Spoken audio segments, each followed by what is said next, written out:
Let's say you completely and precisely perceive and get a reading for someone's intention. So what? Hey everyone, this is Kimberly. Welcome to my channel, Fables Stan. In this video, I want to talk to you about why I stopped asking my tarot decks about other people's feelings and how they feel about me, and why I stopped doing third-party readings altogether. So by asking your deck about how other people feel about you, I mean you're asking your deck, you're trying to get information that is outside of yourself and outside of your knowing. You're kind of just trying to grab a little bit more from the ethers. You're just trying to know, right? You're just trying to know where this person is coming from and where they stand with you. It's essentially a third-party reading. For the most part, I practice tarot without doing much third-party readings. I don't really read into other people's intentions, although that is kind of a lie because I do that. This is why I'm making that video. But in generally speaking, I don't do that very often. And the only times I do it is when I'm really anxious about where this person stands with me. The reason why I stopped really is because I'm already a very socially anxious person. I'm a recovering people pleaser. I'm highly empathic. It's you pull one card, you're just okay, what did he mean by this? And then you pull the Tower, or you pull the Seven of Swords, and you just keep pulling card after card, and it just gets worse and worse, confirming your worst fears. And now you're in the shame spiral, and you're just rolling down the hill of fear and your projections, and then just re-traumatizing myself with worst case scenarios in your imagination, which is probably vivid, just gets the best of you and the worst of you. And then it becomes a disaster. So this is why I'm making this video, to share with you my perspective and to share with you why I stopped, and to see where we go from here. And of course, everyone's tarot journey and tarot practice is different. Just because I stopped doesn't mean you have to stop. This is just my perspective and my reasonings behind why I stopped. So if you want to keep doing third-party readings, and if that's something that's beneficial for you, keep doing what you're doing. But I guess hear me out if you're curious, and keep watching this video. So reason number one is pretty much what I was telling you about, my anxiety, right? When we are pulling cards and trying to sort of find reassurance in the readings that we do, and trying to find reassurance about, wanting to find clarity about where that person stands with us, it just makes your anxieties worse, because tarot is a mirror, and most of the time it's going to be picking up on your anxieties, your worst fears,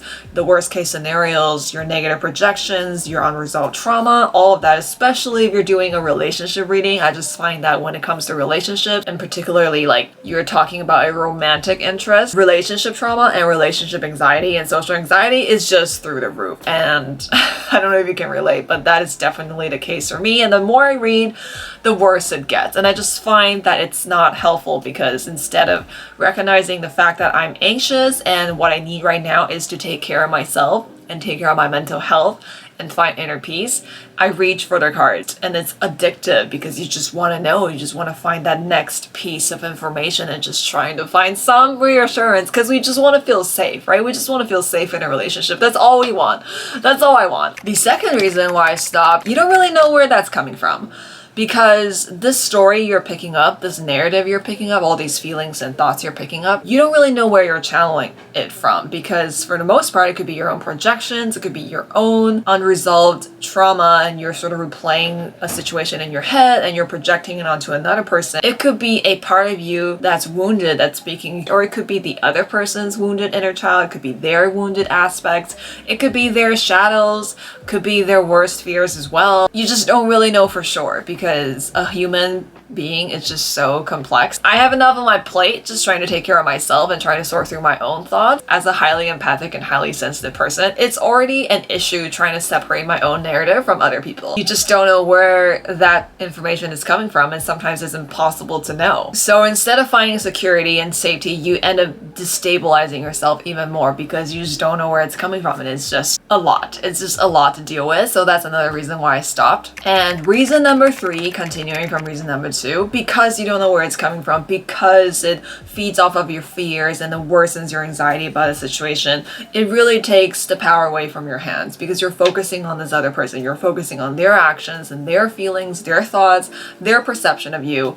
Really, you're trying to figure out what your identity is with this person, and you're too concerned about their perception of you and what they're doing and what they're thinking and what they're intending to do. You completely forget to check in with yourself, what your narrative is, what your your needs are, what your concerns are, what are the things you're trying to figure out for yourself. For me, it's not really healthy. I'm sure, like, you know, you could have a totally healthy relationship with your deck. You can definitely still have the composure to do a reading like that, but I'm a very anxious person. It's just not good for my mental health. And when I'm focusing too much on the other person, like I said, it just takes away from the self-care that I should be giving to myself. It takes away from the validation that I should be giving to myself first. So it really lessens my voice. It lessens my sense of empowerment. It lessens my sense of, you know, like inner groundedness and centeredness. It destroys my mental health even further. This is why I think constantly trying to pry into the thoughts and feelings of others is a bad idea. Gotta worry about yourself first. Gotta sort yourself out first, right? Not to mention it distracts you from your reality and encourages you to ruminate, and it distracts you from figuring out your own reality, and also feeds into this narrative of like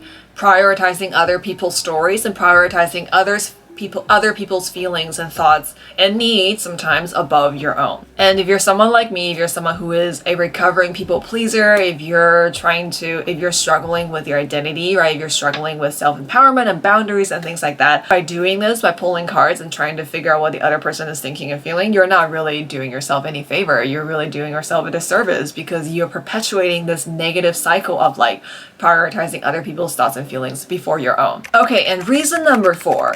Let's say you completely and precisely perceive and get a reading for someone's like intention. Let's assume that it's a completely accurate reading and it's completely spot on. Like you can actually check with that person and they will be like, yeah, this is exactly what I was thinking and feeling, and this is exactly what I was going to do. So what?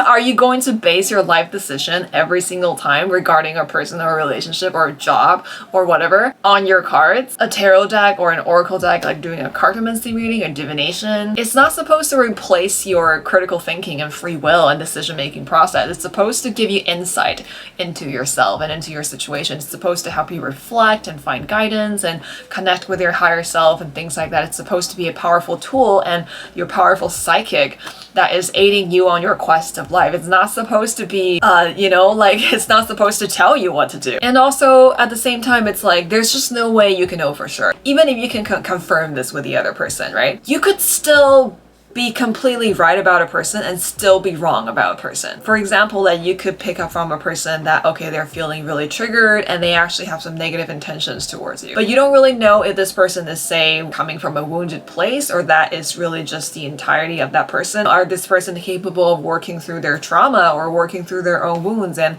maybe they're having a trigger moment, but they are constantly checking in with themselves and they're going to make a different decision at the end of the day, and they're still going to be positive towards you. Or you could pick up some happy vibes from a person. Someone could be totally attracted to you and they could have like positive feelings towards you, but they still won't want to talk to you, or they don't want to commit because of other reasons in their life.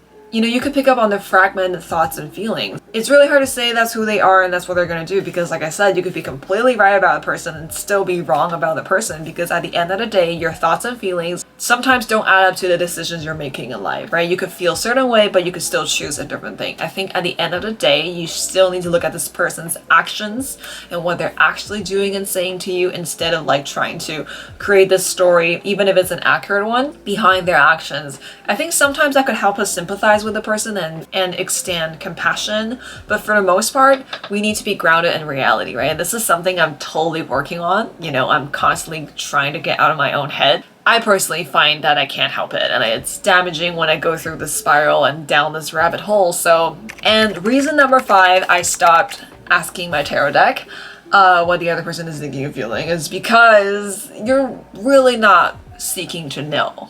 You want to know, but this is kind of like procrastinating, right? This is really a coping mechanism for not speaking up about your needs, or not using your voice, or not setting that boundary that you should have said. This is really just like a little band-aid of this sort of like this deeper issue that you have, right? Like you're shuffling your cards instead of expressing yourself or asking questions to clarify with the person, instead of communicating. And this is a problem of mine. Sometimes I'm just ruminating and ruminating. I don't ask questions to check. Like I don't really tell people what I'm thinking and feeling, because what I find for myself when I'm shuffling cards, when I'm trying to figure out what the other person is thinking, it's really because I'm not expressing myself. It's really because like I'm swimming in my own head instead of asking the question that I should be asking, or setting that boundary.